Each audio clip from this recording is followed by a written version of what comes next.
法国总统马克龙周一与20多位欧洲领袖开会后表示，法国不排除向乌克兰派遣地面部队。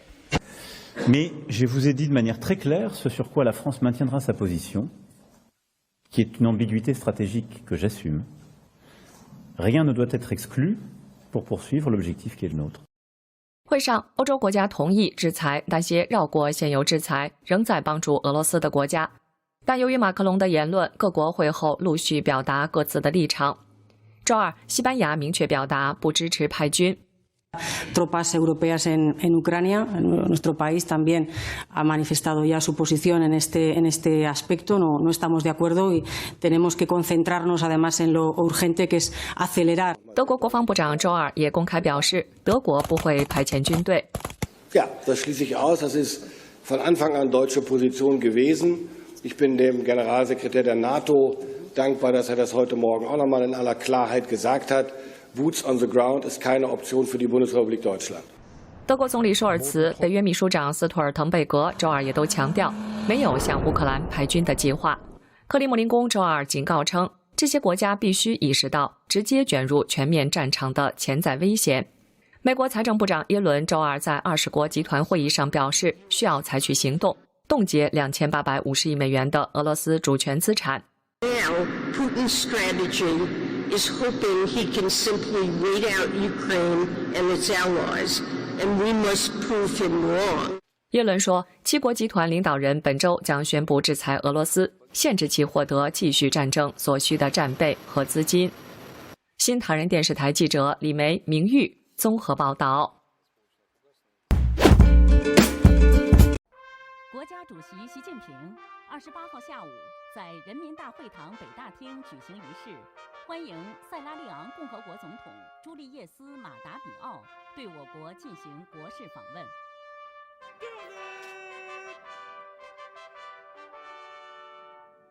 天安门广场上鸣礼炮21响。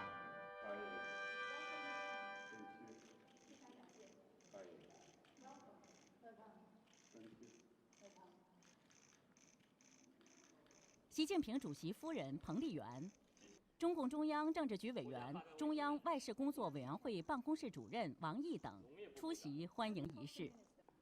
陪同比奥访华的有总统夫人、首席部长、外交与国际合作部部长等。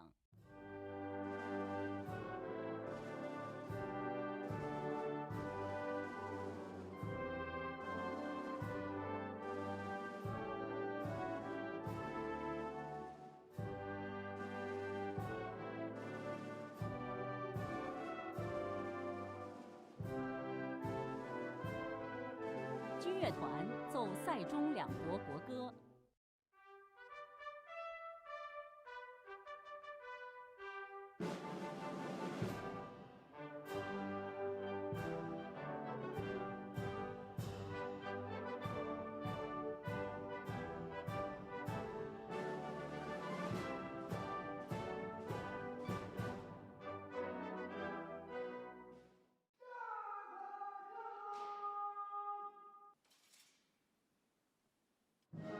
比奥在习近平陪同下检阅中国人民解放军仪仗队。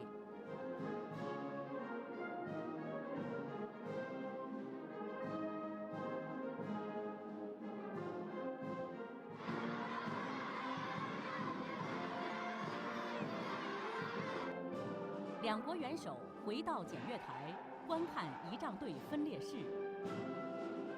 比奥是应习近平的邀请，对我国进行国事访问的。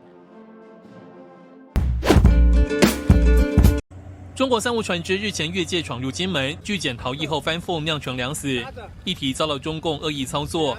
国台办甚至批台湾海委会冷血，声称民进党当局没有表达歉意，还恫吓大陆方面保留进一步措施的权利，要民进党承认一中及9·2共识才可谈判，极尽言语威吓。中国自己都在取缔三无船只，就他们的三无船舶跑到台湾来，台湾取缔，中国反而像土匪一样用尽辱骂的话，还说未来发生什么事要台湾自行负责，有这么不讲道理的国家吗？希望国台办不要再刻意挑起对立，应该着手处理中国的三无渔船，别再转移焦点。其实，台湾海巡署与陆方代表在金门已经进行多次协商，却没有结果。对于中共蛮横发言，海巡署强调，事发当日台湾海巡登检是依法作为，不应该也不能道歉。若道歉，未来海巡人员将无法执法。陆委会则强调，中共的指控是歪曲事实。对于中共利用灰色地带企图削弱台湾主权，立委就提出可以比照日本、菲律宾、基里巴斯等国家与美国合作，联合护渔。跟美国的海岸巡防队来进行联合护渔行动，这一方面让中国了解，你越是想要弱化台湾的主权，越是在灰色地带霸凌台湾，台湾可以得到国际上更是具体、更有效的支援跟协助。这属于水面警察、海岸巡防，并非军队行动，它可以降低冲突的可能性以外，更是彰显主权的象征。两岸协商还没有结果，在金厦海域出没的中共海警船却在增加，中俄多达11艘，部分船只又闯入金门的禁限制水域。金门海巡队立刻派出舰艇广播驱离。新唐亚太电视黄亮简、黄燕玲整理报道。中共海警船出动，最后紧张的不是台湾，紧张是美国跟日本。美国的白宫讲话了，美国国务院讲话了，美国国防部也讲话了。回到这事件本身哈，中共具有短期作为的目标，也有比较长期的目标。短期作为呢，中共现在比较针对赖清德跟针对民进党政府。第一呢，因为他们真的很担心赖清德，他曾经讲过，我是务实的台独工作者。中共非常在意务实的，他不晓得他会怎么务实的做这件事情，所以他们第一件要防堵就是520的演讲，你不要给我出什么纰漏。出现什么东西我没办法接受，非得要动手不可。因为如果我不动手的话呢，那老百姓起来反扑我受不了。所以这第一个呢，针对台湾来的。再来就是第二层的动作，我不是经常讲，我说中共拿台湾当牌打吗？打谁呢？打美国啊，逼美国出手去对付台湾啊，也就是一方面我对台湾施压，二方面我逼美国让美国去对台湾施压，那美国也必须回应嘛。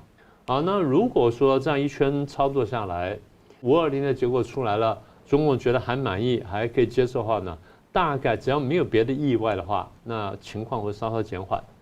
但是如果出来结果他不满意的话呢，他们会加码。所以其实你看到这个 M503的航线，也就是案例之一嘛，海警船也就是施压的一部分。目标在哪里？第一，真的害怕赖清德去搞台独，他希望长期来说，希望赖清德不要搞台独。借着压台湾去压美国，让美国来压台湾呢，然后你不要搞台独，所以搞来搞去是为什么呢？他真的怕台独，因为怕台独一爆发的时候呢，或者说台湾真的往台独方向走的时候，他必须出手。但他也很清楚，现在他出手要搞台湾的话，他躲不开美日这一关。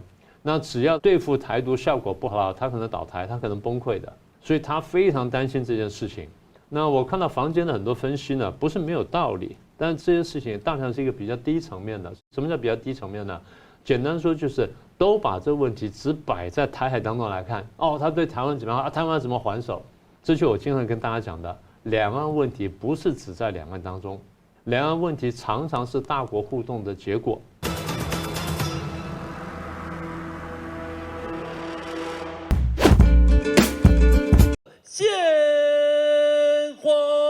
228事件第77周年，全台各地北中南举办追思活动，希望台湾社会能反省、和解与团结。对于9年级的台湾年轻世代来说，228事件虽然遥远，却不减沉重。就是228屠杀，然后基隆的8堵吧，我就知道这些。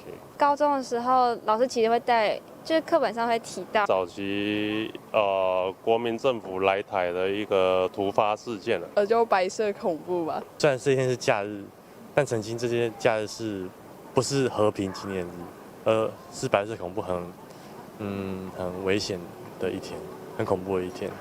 1947年2月28号发生在台湾的228事件，导火线就在同年2月27号天马茶坊的私烟查缉案，警察开枪误杀市民。28号，台北市民游行示威前往官府，要求惩办凶手。有人占据广播电台，向全台发出广播，多地出现警民冲突，最终导致官民间的对抗与国民党军队的镇压，造成严重伤亡。后来，台湾展开长达43年的白色恐怖时期，真相被掩盖，受难者家属心中的痛与怨并未化解。台湾走向民主后，民间要求平反228呼声持续。1995年，李登辉总统首先代表政府向所有228事件的受难者家属公开道歉。1996年，时任台北市长的陈水扁宣布订定228纪念假日，行政院也在同年通过228为国定假日。今年，行政院不易以指标式揭牌，彰显政府承诺永不再犯的决心。像就有些国家是不能投票的，我觉得要自己选出自己的心目中的候选人来捍卫自己民主吧。我觉得，因为我们有这个权利啊，言论自由这些都很重要。以前那种是白色恐怖那些都不能看那些书什么的，都没有自由，所以我觉得要继续守护民主。全台追思228事件，呼吁勿忘历史，持续查明真相，守护代代先人争取而来的民主自由。新唐人亚洲电视邱天喜、黄燕玲、林天心、张年杰，台湾综合报道。